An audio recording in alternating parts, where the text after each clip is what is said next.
ప్రార్థనకి వెళ్ళే మనం అలా వెళ్ళి వచ్చేస్తే సరిపోద్దా? లేదు. ఆయన భుజములపై రాజ్యభారం ఉంది అని బైబిల్ సెలవిస్తుంది. దైవ సేవకుడితో కలిసి సేవ చేసే భాగ్యం విశ్వాసులైన మీ అందరికీ దేవుడిచ్చాడు. దేవుడికి స్తోత్రం కలుగునగాక. వేదిక మీద నేను ఒక్కడనే కనబడవచ్చు, కానీ ఒక వేదిక మీదకి ఒక దైవజుడు ఎక్కడానికి ఎందరో ప్రయాసం ఉంటుంది, ఎందరో కష్టం కనబడుతుంది. చాలామంది నిద్రలు కాస్తారు, సమయం వెచ్చిస్తారు.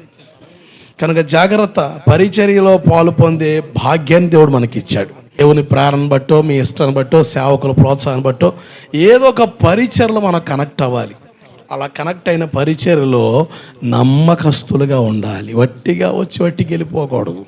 ఏదో ఒక పరిచర్లో పాలిభాగస్తులయ్యే అవకాశాన్ని మనం చూసుకోవాలి. 5, మన జీవనం కొరకు దేవుడు డబ్బులు ఇస్తున్నాడు.